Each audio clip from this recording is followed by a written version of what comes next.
Então, isso foi uma virada muito interessante. Eu só queria voltar um pouquinho. Se a produção conseguir voltar naquela imagem, tem um dado ali que porque eles pegaram uma ilustração ainda melhor do que a que eu tinha trazido de referência, porque tem um detalhe ali muito interessante. Olha, porque tem ali um garoto cadeirante. E aí, olha, além de tudo, o banquinho tem rampa. E é isso quando a gente faz um trabalho de diversidade e inclusão. A gente também se preocupa com a acessibilidade, né? Então, achei muito legal, porque não é o desenho que eu tenho de referência, esse é ainda melhor, porque ele ainda se preocupa com a acessibilidade. Muito obrigada aí por vocês terem resgatado e ainda resgatado, melhorado ainda a minha referência. Fora da curva. Fora da curva. Mas voltando, né? Quando eu iniciei a minha trajetória profissional, eu percebia ali no início da minha carreira e nos primeiros anos ali pós-graduação e tudo mais, que mesmo eu já entrei para a faculdade com experiência, porque meu primeiro emprego já foi em uma agência de publicidade, então, e eu fiz faculdade de comunicação, então eu já entrei entendendo muito desse métier. E aí, o que aconteceu? Eu via meus colegas de faculdade, meus colegas de mercado, que muitas vezes não tinham nem a experiência que eu tinha. No entanto, eles evoluíam e eles conseguiam muito mais rápido do que eu. Posições mais altas, oportunidades melhores, muitas vezes até quando eu concorria com eles, eu não conseguia passar em processos seletivos que eles passavam, e aquilo eu não entendia. E eu ficava muitas vezes assim, com aquela culpa, achando que o problema era comigo. E eu ficava, gente, mas eu falta alguma coisa em mim. Ai, falta aí. Aí eu me inscrevi no inglês, porque eu achava que era o inglês.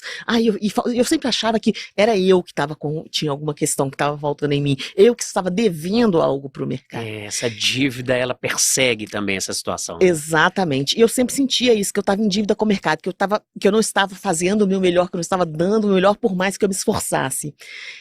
Quando, então, eu tive uma consciência maior, que eu comecei a estudar sobre essa pauta e que aí expandiu a minha mente, eu tive maior consciência racial e que eu entendi que existe uma estrutura, né? Porque existe o conceito do racismo estrutural que nos mostra que ele está na estrutura da sociedade e que, por isso, ele vai sustentar todas as relações que a gente tem e a gente não percebe. Quando eu tive consciência disso e que a minha ficha, que eu pude realmente entender que inúmeras vezes não era eu que estava devendo, mas sim essa estrutura que dizia não para determinados corpos, eu então falei, gente, eu preciso me posicionar com relação a isso. E foi então que eu fui para o LinkedIn para contar um pouco da minha experiência. Nesta época, eu fiz isso não com o objetivo de virar influenciadora digital, não fazia parte do meu... Você tinha essa necessidade de dizer isso, né? Era só isso, porque eu queria muito que o mundo corporativo fosse mais gentil com meu filho do que ele tinha sido comigo nesses 30 anos de carreira. E aí, contando essas histórias, eu não tinha também qualquer aspiração de chegar a vir a ser uma especialista em diversidade e inclusão. Não tinha essa intenção. Queria continuar lá no marketing, onde eu estava, era meu lugar de conforto, eu gostava do que eu fazia, já tinha anos que eu fazia. Mas aí, quando eu percebi que existia essa possibilidade, a empresa onde eu trabalhava me convidou para assumir uma posição nesta área, e que eu percebi que eu podia fazer essa virada, e para que os meus e outras pessoas de outros grupos subrepresentados pudessem também ter essa possibilidade, caramba, isso fez sentido demais para mim, sabe? E tem feito cada dia mais sentido.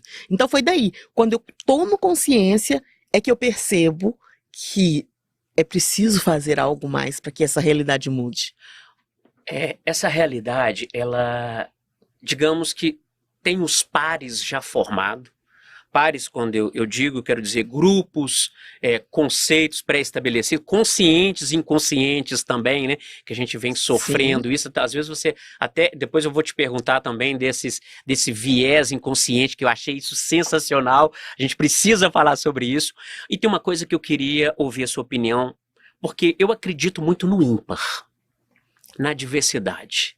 Ele é uma voz que ele reforça, ou ele faz uma contradição, é um pensar diferente. Então, numa instituição, numa empresa, numa corporação, é muito saudável, como você disse, essas outras vozes, né? Que tem pessoas pensando diferente. Aí vai a pergunta. O mundo corporativo, ele forma essa diversidade, ele forma ímpares, ele está preparado para isso, ou ele forma clones do chefe? Certamente ele forma clones do chefe. E é por isso que são ambientes muitas vezes extremamente tóxicos. E aí por isso a gente tem trabalhado para mudar esse ambiente, por isso as pessoas estão adoecendo tanto. Nunca se falou tanto em burnout, nunca se falou tanto em doenças por causa desses ambientes extremamente tóxicos, extremamente machistas, extremamente etaristas, extremamente LGBTfóbicos. Então não, e aí tem um conceito impressionante quanto que assim, a gente tem bibliografia para tudo isso, muitas vezes a gente não conhece, porque a gente também não se debruça para estudar sobre isso. E eu falo até sobre mim, porque eu vim a estudar sobre questões raciais há pouco tempo, assim, em comparação com o tempo de vida que eu tenho. Então, existe um conceito que se chama, eu falei um pouco do racismo estrutural, né? Que é esse conceito que se fala, que o racismo ele faz parte da estrutura da sociedade. Então, quando você vai construir uma casa, por exemplo, o que a gente mais se preocupa para que aquela casa se sustente? Com a estrutura, né? Então, você investe, você gasta muito mais dinheiro para fazer uma estrutura ok, que a base, né? Para que a base, porque tudo que vier depois vai se segurar a partir daquela base. Se o racismo está naquela base, tudo que vem depois advém desse racismo, ok. E aí, o racismo estrutural, ele é o pai de outras formas de racismo que vem acontecer, que advém dele. Então nós temos o racismo recreativo, o racismo interpessoal, e nós temos um conceito, que é esse que eu, respondendo a sua pergunta, que é o racismo institucional. E o que é o racismo institucional? Ora, se o racismo é estrutural e estruturante da sociedade, as instituições também vão reproduzir formas de racismo, porque as instituições são compostas por pessoas. Se as pessoas têm esse racismo estrutural, elas vão reproduzir também nas instituições esse racismo institucionalmente. Então, por que as empresas são esse ambiente que repete esses preconceitos todos de que eu falei?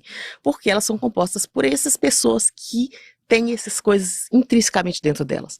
Então, é por isso que a gente precisa tomar consciência de que esse racismo existe, e de que as outras todas formas de preconceito existem, para que a gente possa quebrar esses preconceitos. Então, sim, a gente continua reproduzindo clones dos chefes. Olha só, eu vivi uma experiência que foi assim, transformadora. Você falou que a gente é impregnado, o ambiente, né? Às vezes até sem querer, porque aquilo você ouve tanto. Quando eu fui pro Rio pela primeira vez, eu fui com um primo meu. Grande abraço aqui, Milei, pra você, meu irmão. Olha só, eu fui com um primo meu e a gente foi jogando xadrez. Peguei o ônibus na rodoviária, aquela viagem da noite toda. A gente foi jogando xadrez até Petrópolis, porque o xadrez dele tinha imã e grudava ali. Então eu nunca tinha saído do estado. Quando eu entrei dentro desse ônibus, e a gente estava conversando, mas foi uma chiação, que a maioria era carioca. Então eu consegui perceber pela primeira vez um sotaque muito carregado, que não estava na minha referência. Ao perceber o outro, eu comecei a me perceber. Falei, uai, já soltei logo um uai. Olha que diferente que esse pessoal está falando. E eu também estava falando diferente para ele. Sim. Então, aquela percepção, quando eu saio do ambiente, eu começo a tomar consciência que existem outras vozes também, existem outras formas. Mas o ambiente, a minha mãe fala desse jeito, no trabalho fala desse jeito, o jornal aqui é dessa forma, então aquilo vai ficando registrado. Aí eu queria falar um pouquinho, como você falou desse registro, até dessa base, o conceito de viés inconsciente, né? Porque às vezes eu falo assim, gente, será que eu sou preconceituoso? Porque eu solto uma coisa e falei, nossa, o que eu falei? Mas eu não tenho aquela sensação e eu fico preocupado. Quando eu ouvi você falando do viés inconsciente, eu falei assim, pronto, é isso. Aí eu queria saber, debruçar um pouquinho sobre essa forma que a gente acaba sendo contaminado, mesmo não participando daquilo. Ótimo. O que você falou é muito interessante o que você traz aí dessa experiência vinda do Rio, porque a gente precisa furar as bolhas. Quando a gente convive com iguais, a gente não consegue perceber. Por isso é tão importante que a gente conviva com pessoas diferentes da gente, pessoas que pensam diferente da gente, que têm outras referências diferentes da gente, porque é isso que faz a coisa ficar bonita. É aí que a gente aprende.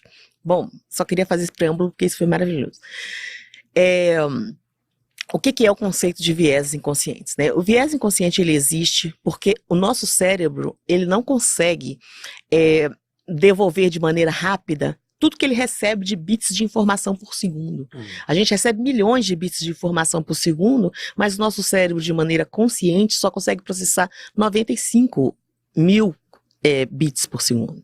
Então, o que ele faz? Ele vai guardando aquilo que ele tem de referência cultural, de referência do que já aconteceu com ele, do que ele já tem de experiência, do que ele já leu, do que ele já viu, de onde ele já foi. Tudo isso ele vai guardando.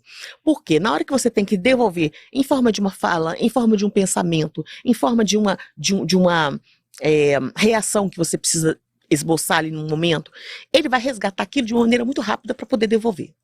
E aí o que acontece disso? Se você tem no seu cérebro, guardado ali no seu background, apenas referências racistas, machistas, etaristas, LGBTfóbicas, capacitistas e etc., quando você precisar formular uma frase, reagir a algum estímulo, enfim, você vai fazer, isso ele faz no campo do inconsciente, por isso que chama viés inconsciente.